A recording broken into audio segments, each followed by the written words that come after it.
Hi there, Miami. Thank you for sticking with us today. We are wrapping with Raewyn Guerrero. She is sharing tips on how to be the CEO of your health. So important. Welcome, Raewyn.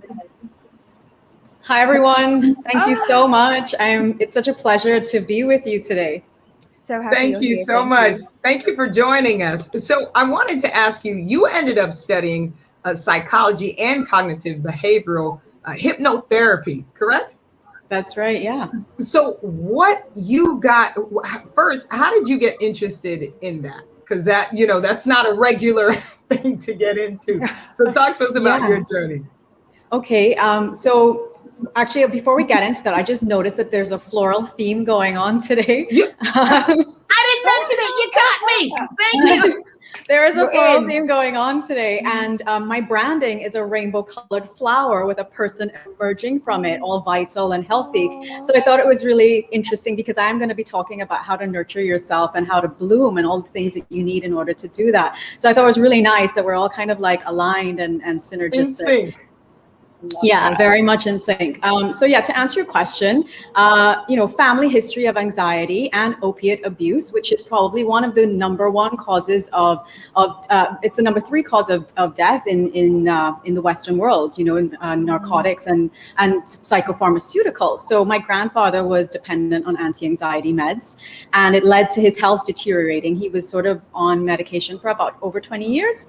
And I wanted to learn, how do you help people with anxiety without putting them on medication? How do you get around that? Because the medication is it's a Band-Aid. It doesn't necessarily solve the problem. And back in the 80s, let's say, he would go to his doctor, and they would never talk about what was going on with him. It would just be like, oh, you're a little anxious. Here, take a Valium.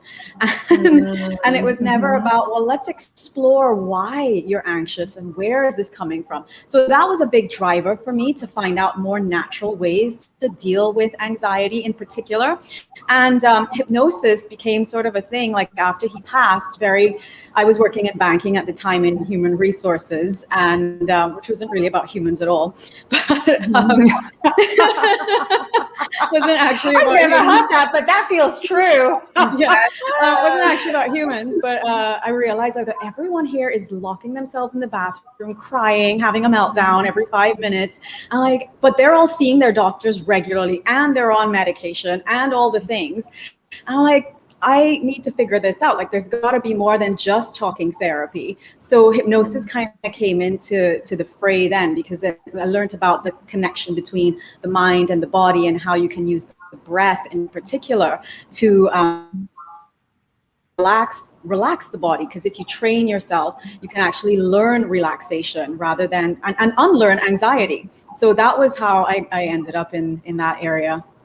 Wow, I'm obsessed with hypnosis. I think it's fascinating we're having this conversation, truly. We often hear phrases, it gets thrown around a lot. People say, it runs in my family, it runs in their family. But you say that your genes aren't necessarily the problem. Could you unpack that a bit for us? Yes, of course. Wonderful question too, because then that sort of takes you into the next part of my journey where I developed, a lot of my own issues. And because I wanted to figure out, well, is there a genetic component to this? Is anxiety going to be my birthright? Is diabetes going to be my birthright? Is hypertension going to be my birthright? Because those are all things that everybody else, in their 40s and 50s, they were experiencing. And I was in my 20s at the time. And I'm like, I don't want to end up like this. I don't want to end up with dementia.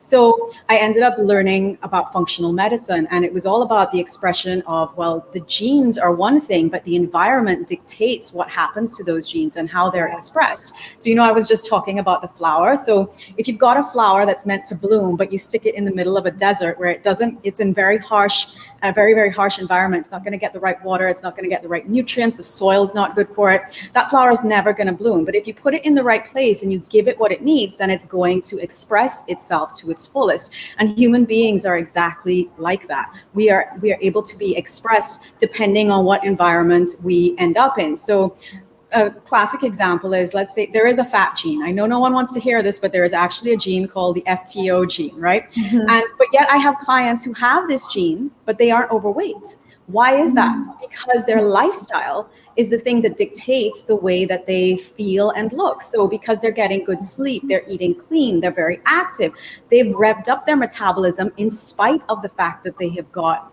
genes that say you should be fat, right? So to me, that was really, really fascinating, because I do have genes for anxiety, unfortunately. I've got problems with metabolizing certain nutrients. So because of that, I now know, like, okay, things that would help someone like me, and there are lots of other women in the same situation, we need to spend more time slowing down, meditating, practicing breath work, eating better foods. And there are foods that can help with anxiety as well and help sustain your energy without you feeling frazzled and wired. So for me, the environment is the most important thing when it comes to, whether or not you're going to bloom. Make sense? Yeah, for sure. And I think you pretty much answered it, because I was going to ask you, what are some of the things that you think we should know about personalized nutrition, speaking about lifestyle and taking care of yourself and really changing your habits, if you will? Well, habits are one thing, but the best way to do that is to use data that will inform that. And that's what's so amazing about functional medicine. And for people who don't know what that means, it's really looking at well, one, we don't really take normal as an answer. So when someone comes to me and they say, well, everything looks normal, the doctor said that all my blood work is normal. I'm like, yeah, but you've got symptoms. Therefore, everything isn't normal. That means you're suboptimal, right? And if you're suboptimal, that means there's things that we can do and we can get you to that place where you're functioning optimally. So let's say when it comes to, so using functional medicine tests are a great way for us to look at what's going on with the body and look for the weak links in the chain, because everything's connected, so I like to explain it in terms of like a car. When you go to see your regular doctor or your specialist, they're only looking at, let's say, the tires of the car because they are specialized in looking only at the tires. But for a car to run, you can't only look at the tires. You need to make sure the axle's working, you got the right oil, the right premium petrols in there. So you've got to, or gas, as you say in America, petrol is what you say in England. But you got to make sure that you've got all these moving parts and that they are functioning and working in a really fine-tuned way. So, and the body is exactly the same way, but yet still Western medicine has employed this really reductionist approach to looking at the body. And you're like, oh, well, your head hurts, just take a painkiller for the headache. And it doesn't look at, well, why have you got the headache? Because lots of symptoms can mean, they might have multiple drivers. Like the headache could be down to the fact that you're inhaling, I don't know, asbestos, or it could be down to the fact, so something in your environment might be triggering it, or it could be down to the fact that you're clenching your jaw while you sleep. So there are so many reasons behind why something is going on. And one symptom presentation doesn't guarantee that, okay, well, we know exactly what it is. Like, you don't know. The symptom is just that. It's not a diagnosis, it's a symptom. So when someone says, oh, I'm hypothyroid, I'm like, well, no, you've got the symptom of hypothyroid, but why is thyroid not functioning? Or why do you have fibromyalgia?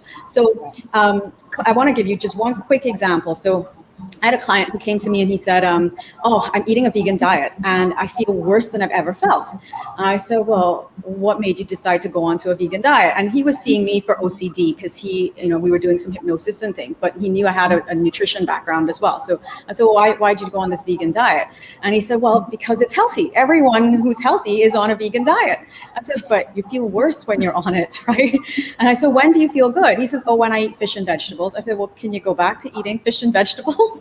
And, when I had done his intake forms, I had realized he had been on some medications to deal with stomach acid and too much stomach acid. And I said, well, you're eating a lot of legumes when you go on a vegan diet. So there's a lot of beans and it creates a lot of gastric disturbance. So it's not ideal for someone like you. So one man's meat might be another man's poison. So it's really important that you personalize whatever it is that you're doing for you and not just adopt the latest trend or the latest fad. I see a lot of women doing intermittent fasting and they don't realize, like, well, for some people that might be a great thing, but for others it's actually slowing down their metabolisms. It's going to create a whole bunch of problems further down the line for them, even if it might work initially. So it really makes sense to work with someone who can guide you on what works best for your body and testing, not guessing. Yeah. Raewyn, thank you for breaking this down. Yeah. One size doesn't fit all, like you said with your vegan client. And it's so easy to think that there's one way and I just got to figure out the one way. So thank you for being so generous and for all of your information. How do people get in touch with you? And then also what's coming up with you?